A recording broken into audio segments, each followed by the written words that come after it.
Behind me is the entrance to the exclusion zone, an area over 1,000 square miles surrounding the Chernobyl power plant.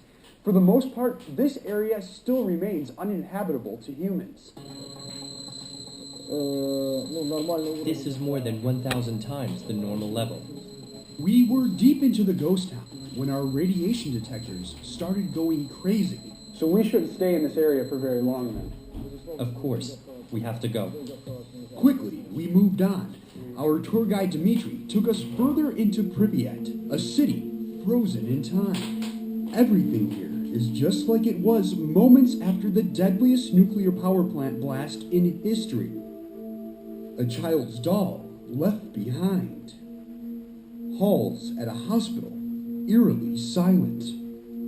Rides sit empty at an abandoned amusement park. For decades, it's been too dangerous to visit, considered deadly. But now, it's beginning to open up for daring tourists. What brings you here to Chernobyl?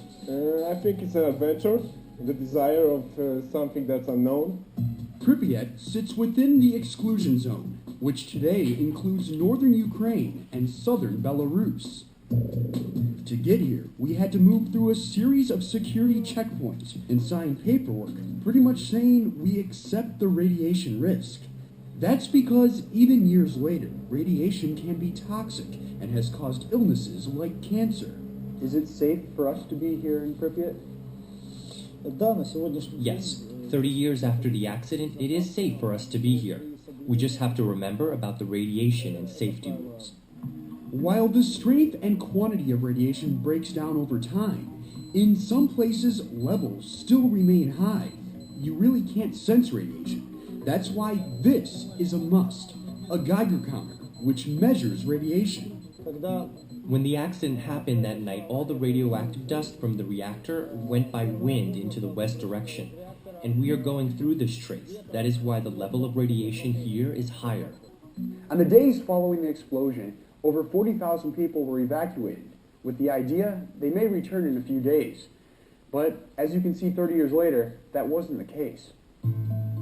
People left everything behind in a mad rush as they were being showered with radioactive dust.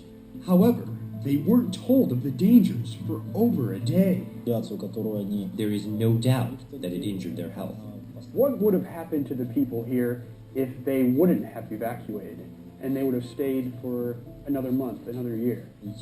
I think people would have taken on a lot of radiation and would be dead. One of the spots with high levels of radiation is this hospital, where some of the first responders were sent after the accident. Their radioactive equipment left here to decay. I cannot identify whose equipment this is, but it is probably part of one of the 6 firefighters who died after the accident. So we continue to get closer to this piece of equipment, the radiation levels continue to spike. Безусловно, да, они начнут сразу расти. If we stood near that piece of radioactive equipment for just 45 minutes, we would receive a year's worth of radiation.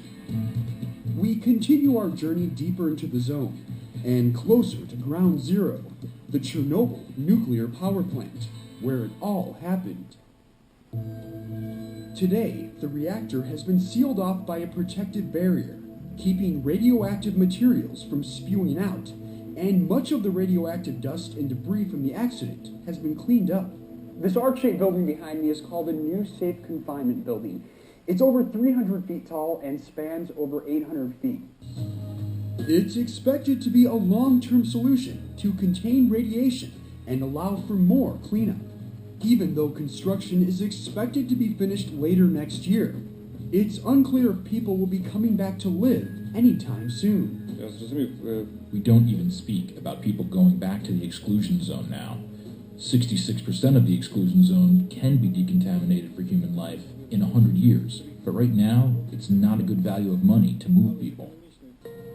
But even though humans can't come back permanently, animals have already made it their home. The wildlife population in the zoo appears to be quite healthy. Sergei Mirny was a chemist who researched the accident site. The zone has turned into a natural reserve. Much of it is absolutely safe. However, some scientists continue to find genetic defects in small mammals here, and more research is being done into the long-term effects of radiation. As we leave the area, we pass through these checkpoints, testing our bodies for elevated radiation levels.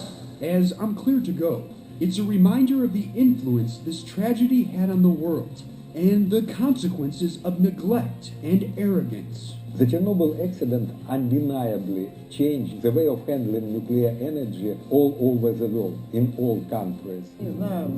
I wish on the anniversary that it would make people want to know more about the exclusion zone, to know more about the experience. I hope that it can avoid such disasters in the future.